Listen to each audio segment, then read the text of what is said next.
Welcome to View From the Grandstand. Thanks for tuning in. I'm Justin Paura. For the first time in the short history of this podcast, I have a longer episode for you guys rather than the usual 4-minute chat. The reason for that is because I'm joined by my first guest right now in Corey Petruccelli of New York Interconnect. Corey is closing in on year 3 as the Senior Director of National Sales at NYI. He's a graduate with an MBA out of the College of Mount St. Vincent, and he's with me right now. So, Corey, thank you for joining me. Awesome. Glad to be here. Thank you so much. All right. So over the past year now, we've seen a world without live sports and have transitioned into live sports without fans. And now we're getting limited fans into some arenas. And in large part, how do you feel sports leagues have handled the COVID situation in terms of the product that has been put on television with a huge element of the game's excitement being absent? It's a tough question. I would tell you as a fanatic and someone who is a huge emotional fan of sports that has definitely been different. But I really have to say each league was presented with its own challenges. And I think that although they all handled it differently, right? The dynamics that go into every league. So the NBA created a bubble. Hockey attempted to create a bubble, not as much. Baseball did a condensed season.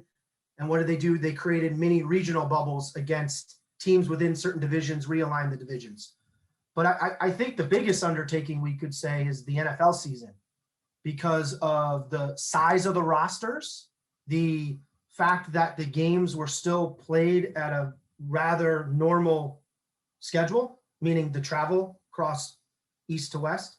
But I think all of the leagues have figured out a way to do the best they can. Look, we're in unprecedented times. And in March of last year, we were in a situation where one night the Big East tournament's going on. They get halfway through the first game at Madison Square Garden and they call it. It was either that same night or the next night. The Jazz are on ESPN and Rudy Gobert tests positive pregame and they call the game. And at that point, you had the infancy stages of COVID as it was relating to the world and what the pandemic meant. And you had so much information flying out there. And all of a sudden, sports took this hiatus. And you're like, this is what prompted me to start writing what I did with Media Village a couple months ago is that, wow, like you're in a situation where I would argue the most powerful, visible platforms that we have in our country just stopped. And it's kind of alarming. So I would say that given the situation and the fact that we are all in unprecedented waters, I would just circle back and say, I think they all did a really good job. Everything had challenges. There was bumps in the road. I'm not saying everything was perfect, but at least they had plans. There was concise plans. And I think Adam Silver in the NBA has done a really, really good job in putting protocols in place and figuring out how to do it in the safest way possible. May not be the safest for all the athletes in terms of the amount of games they were playing in a condensed period of time, but from a safe, medical standpoint, I think that they did a really good job. And just going back to something you said, I will never forget that day. I believe it was March 12th was the day. Now, I mean, almost a year ago, kind of crazy to think about. I was still a senior at Syracuse University. I was doing the post-game show at WAER's student station for the Syracuse North Carolina game. It was the ACC tournament, and Syracuse was trying to make a case to get into the tournament. And I'm sitting there with my friend, and it was the day the Jazz game got canceled right before tip. And we're looking at each other, and we're like, I guess these professional sports leagues are getting affected by it too. And then we're getting more and more information that the entire league stopped. And we're sitting there like, this is the last college basketball game that's going to be played this year. Like, there's not going to be a tournament. And it all kind of came at such a abrupt stop that I don't know if anyone really knew what was happening in real time. So to your point, to see that these leagues, especially the NBA, that were able to kind of take a moment, they took some time, said, this is what we're going to do. And they were able to put on a product like we saw in the playoffs in 2020. It was just absolutely incredible. I mean, there were a few weeks ago, we had football, basketball, and hockey on at the same time. That's unprecedented. The US Open, you had so much going on. But I think one of the biggest challenges that came of this is, what do the networks do? You have regional sports networks who have licensing rights to the local teams. So that in New York, it's, the Knicks and the Nets, and if you're using NBA. But you have the networks like Fox Sports, ESPN. What do they do? And I think one of the things that we found, especially with ESPN, and to their credit, they have an arsenal of creative and an arsenal with being owned by Disney. They can present things a little bit easier than some of the other networks. But the fact that they pivoted so quickly and pushed up the start date for the 30 for 30 or the Michael Jordan, The Last Dance documentary series, where they did that 6-part docu-series. I mean, they really moved that up, and they made it a appointment TV 6 weeks in a row.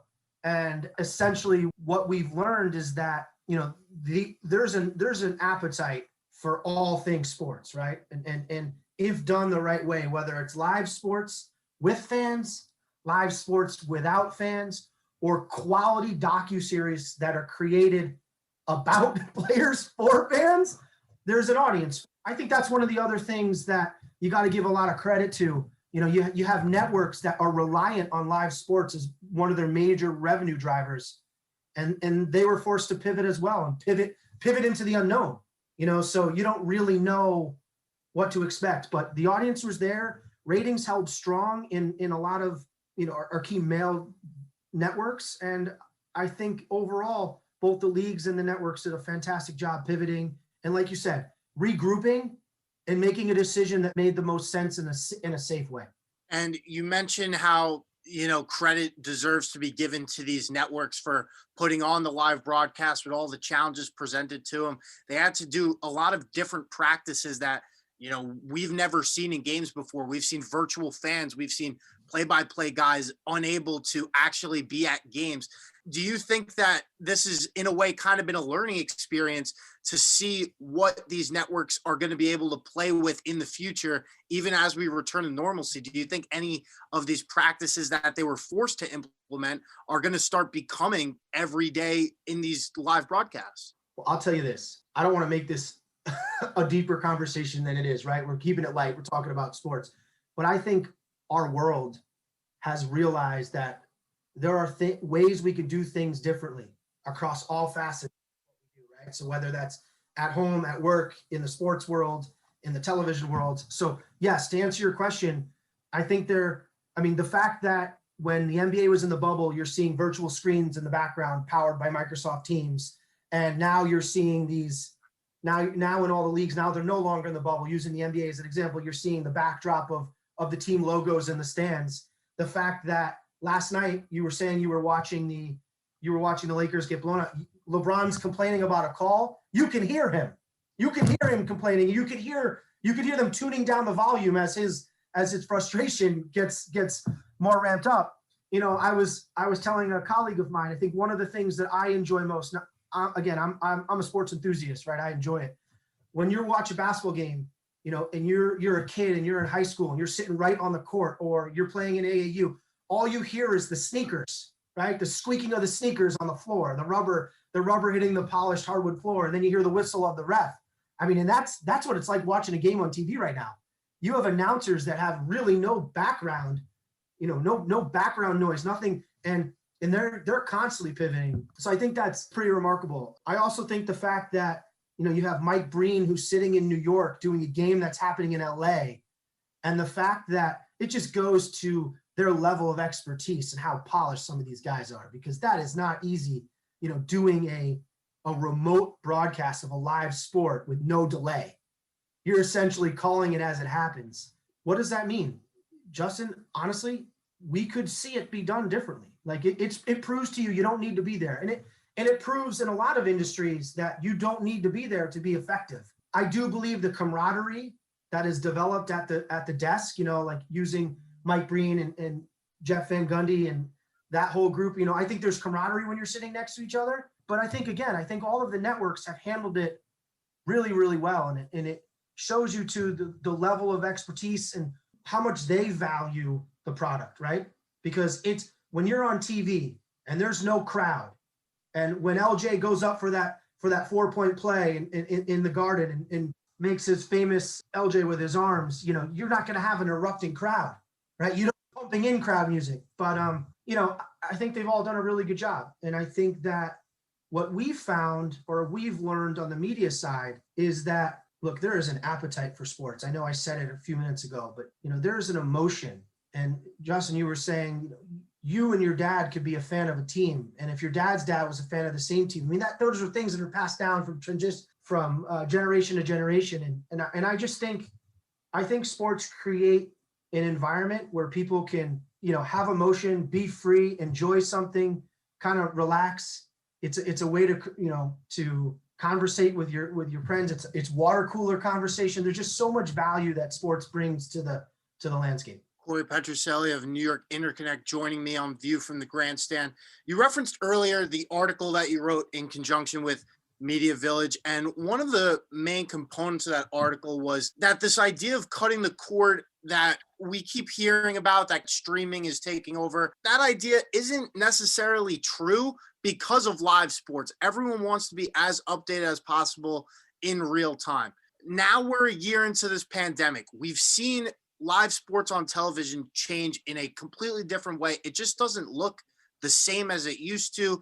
And we know that we're probably going to get to a point soon where it looks what it looked like before. But do you think because of everything that has happened and the changes that have been made, that this idea of cutting the cord is still something that we're going to have to push off for a while?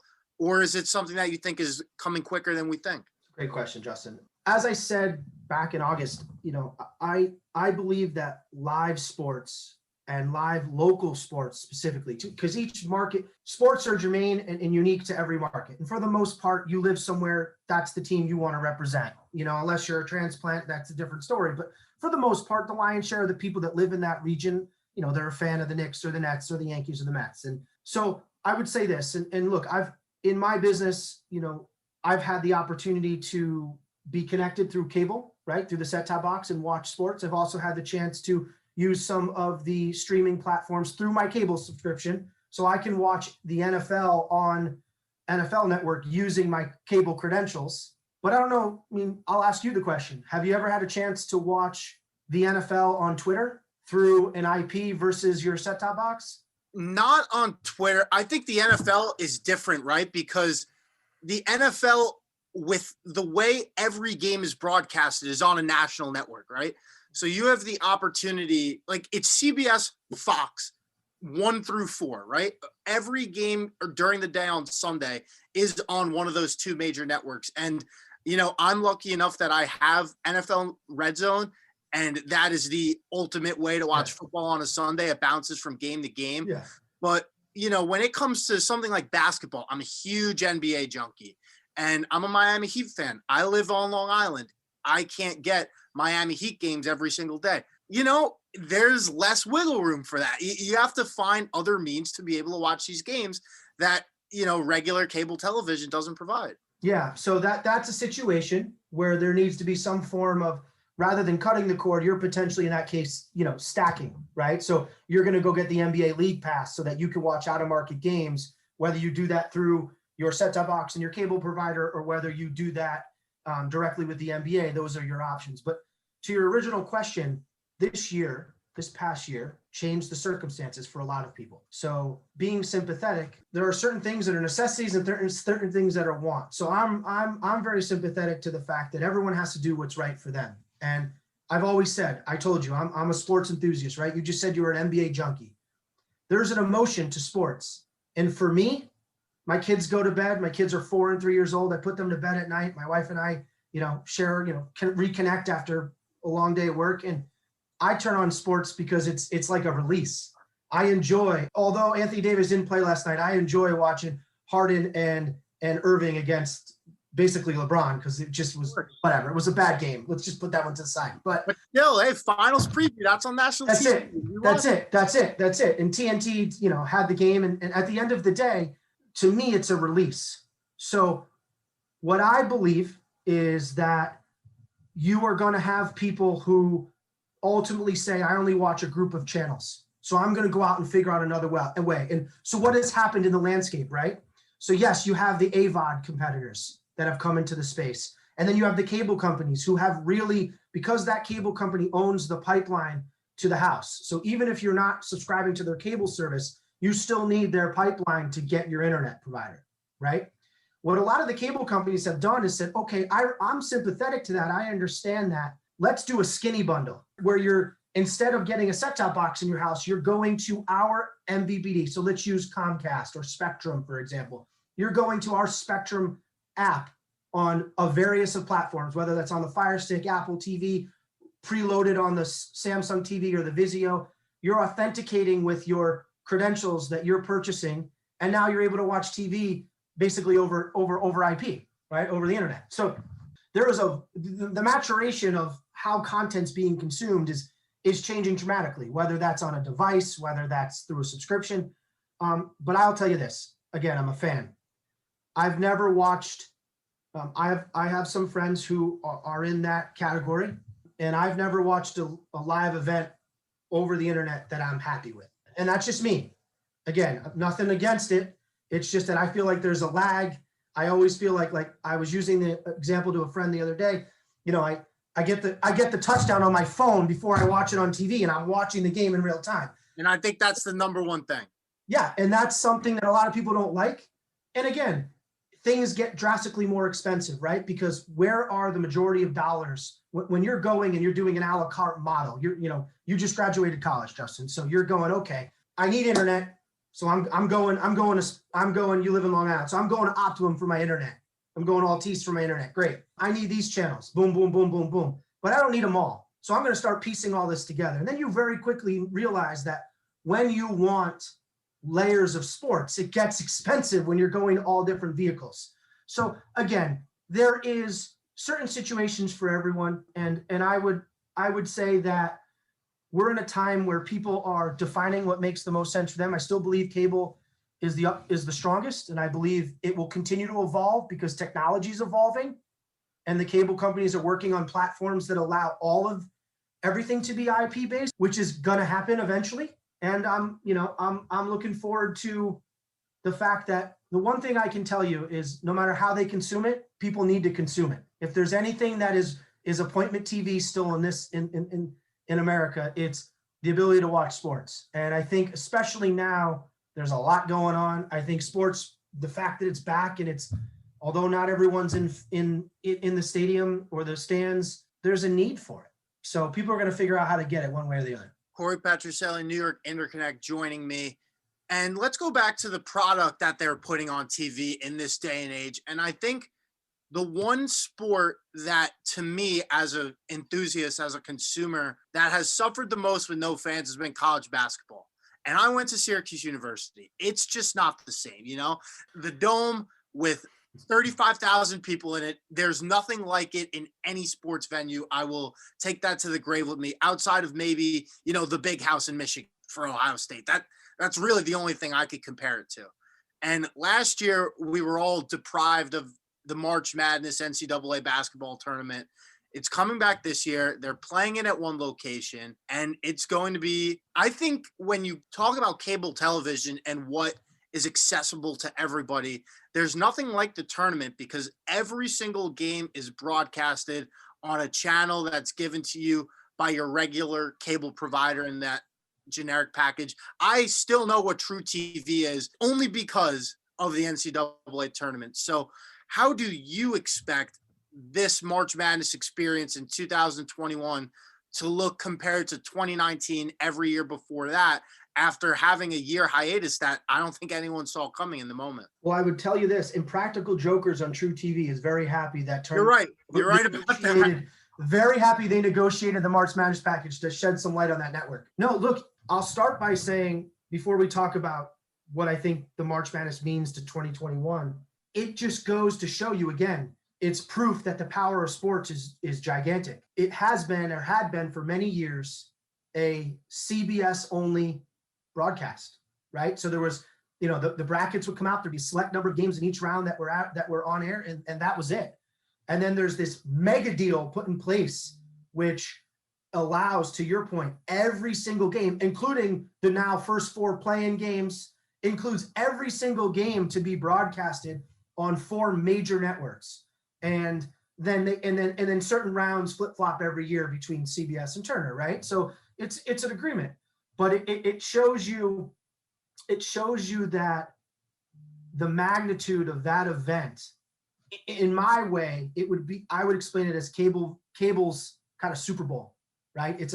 Except being one day, it is multiple weeks of wall-to-wall basketball. And whether you're a casual fan or you're a diehard Syracuse fan, in New York, it's a little bit unique because St. John's hasn't really been that good. I'm taking Syracuse out of it.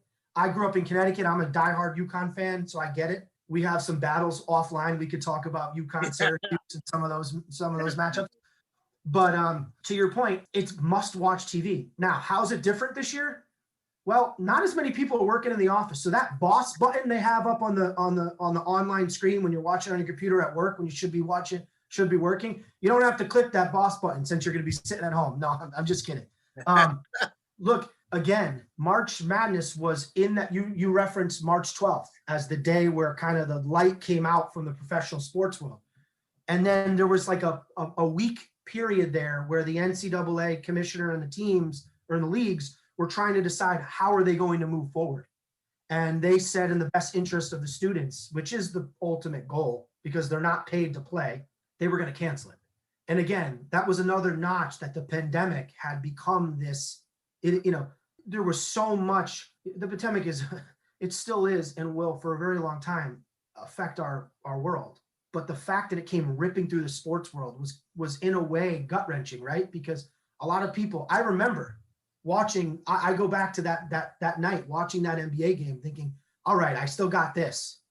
And then when you realize that this situation was bigger than sports, you kind of go, okay, let's regroup. So I think this year, from a advertising perspective, okay, let's start from a country perspective. The fact that they've decided to do it in a bubble, essentially, in 6 venues in one location, is their commitment to making sure the event is as good as it can be, right? And as normal as it can be in 2019 and before. And like I was saying, whether you are an avid fan, casual fan, or just turn it on because it's March Madness, it is powerful. Those kids, watching those kids play basketball and watching some of those lower seed upset, I feel like Duke gets upset every year now. I don't really care about Duke, so that's fine. But, we agree on something. Yeah, we're in agreement there. But I think, there is a passion, a power, something that's unique there in that college atmosphere that you're not going to get in professional sports, which I think is really powerful. So that's that. From the advertiser stance, there's a unique opportunity to align with something that hasn't been here in 2 years, essentially, right? Since March of 2019. And it's a brand safe environment, and it's well done by Turner and CBS. They're Chuck and that whole group that commentate. I mean, it is amazing, and I'm interested to see how they do it. Are they bringing the announcers to the bubble? How's it working? So there's a lot of schematics that are going to be interesting. But from the advertising perspective, I truly believe ratings are going to be higher this year than they've ever been, because you're going to have, again, you have people that aren't congregating at bars and restaurants to watch. They're not having viewing parties. They're going to be at their homes. So the ratings should take an increase because of that. But there's also been this void. Like I said, there's something about March Madness that no other sport creates. I was talking to someone earlier and I mentioned World Cup. And I know that's on a much bigger scale, but that's similar where it's wall to wall to wall to wall through the rounds. That's this look and feel of what March Madness presents is awesome. And from an advertising perspective, you have the chance to gain amazing eyeballs in a brand safe environment utilizing sports. There's really no better way. And then look, the networks need it, right? They need it. At the end of the day, it's important to the media ecosystem that events like this happen, because there's a long tail. And I'll just say this because it's important. There's a long tail to sports. The reason having fans in the stadiums and in the arenas is so valuable is because it employs such a drastic number of people, not just people going there, but think of all the people who work for these food service companies and the deliveries, and there's some, that's important. That's very, very, that's more important than sports itself, but that's the catalyst that sports is. And then from a revenue standpoint for the networks and the ability to continue to put a great product in front of the television audience, it's all really, really important. So I'm for March Madness. I'll let you into our bracket. We'll do a bracket together, see who wins. Let me know. I'm all in. Man, I forgot that I got to do that. It's been so long. I know. All last year, 2 years ago, I had Virginia. I knew they were gonna. You can do with someone's daughter a couple years ago. Just picked every player based on the name of the mascot, and he won the ESPN shootout. So that's how it works, right? Yeah.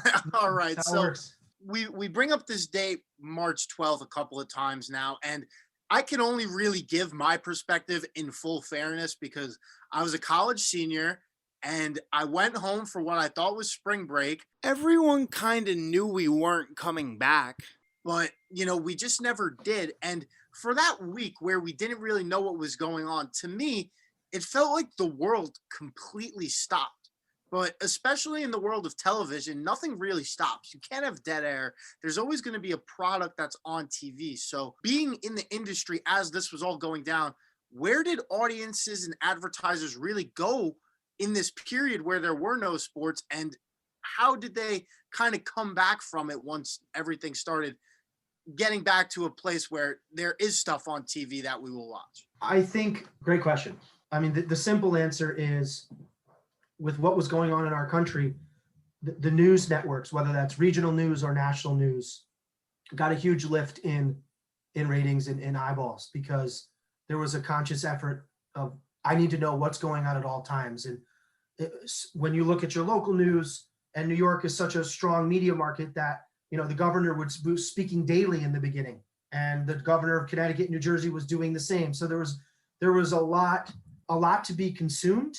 And I think that from an eyeball perspective, initially, the pendulum swung all to news as people were trying to ingest as much of what's going on. And then I think people started to find, okay, I need my release again.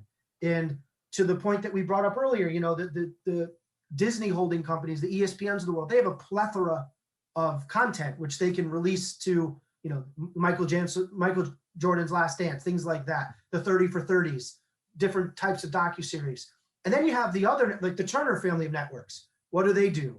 When they're not carrying NBA games? Well, they can release their movie library, right? Or they can bring what a lot of networks did was push up things that were already produced, new programs that were going to launch later in the year. They brought them ahead and made new episodes readily available during a time when people had a chance to watch something. But I would say the daytime became almost as valuable as the prime time, the traditional primetime viewing, because people were consuming differently. Because again, the world in the beginning shut down, and most people were sitting in front of, working long days in front of their computers, in front of their TVs. So, and there was this need. So that's where they went. And look, no one knew what was going to happen, right? I mean, we were, to your point, March 12th was kind of like the rug got pulled on, and then it became really serious. At least for me, speaking from experience, like it was serious. But then when I saw that all the major sports leagues were being canceled, it puts it in another perspective, because then it shifted to, this is what coronavirus is causing our country to go through. And then you start to really, that first 10 days where you kind of in a fog, and then all of a sudden it really became apparent what was going on. And again, I'm happy we're on the other side of this, and I'm happy that we've made strides as a nation and as a world to hopefully overcome this and learn from it and move forward. Corey Petruccelli, New York Interconnect. Have a couple more questions for you, but I need to tell a story, and I'm going to drop a couple of my friends' names because they deserve some credit for this. So 2 seniors at Syracuse right now, Will Scott, Gil Gross. Syracuse supposed to play at Louisville on Wednesday, and our student radio station does a really good job. They send kids to all the games. They were on their way to Louisville to cover the game. Their flight gets canceled. They drive 10 hours to Louisville, Kentucky from Syracuse, New York, and they get there. The game gets canceled, and they have to drive all the way back because of health and safety concerns. This has been happening over the past year. Not every game has gone as planned, as scheduled. There's been postponements. So in a person of your position, how do you educate clients when you're not happening? We couldn't predict any of this that was going on, but you have to adapt on the fly. And as someone in your position, you have clients that you kind of have to talk through this and keep them hanging around, even when, quite frankly, we don't know what's going on.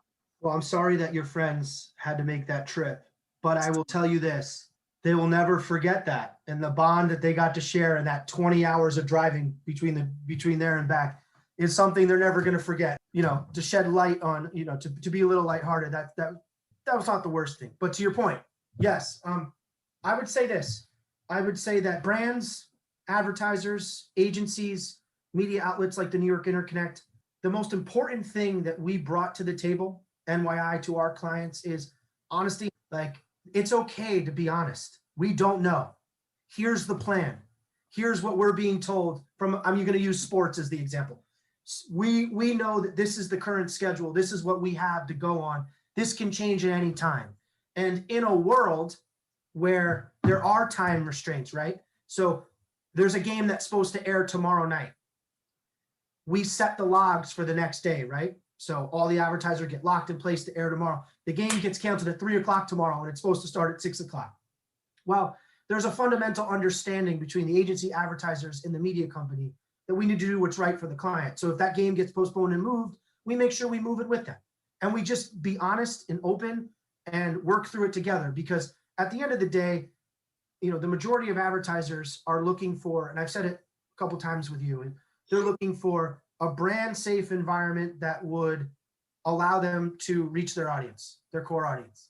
So there are ways to get it aside from sports, of course, but just being honest, putting all the facts out there and working together to make it as easy as possible, I think really helped us, because the majority of our partnerships with clients came back as sports came back, and they stuck with us and they rode the ups and downs of what happened with the NFL season when Monday Night Football, or one of the games on Thursday night got postponed. It became a doubleheader on Monday. It went from the NFL Network to ESPN, and we just adapt and we work together to make sure that our clients,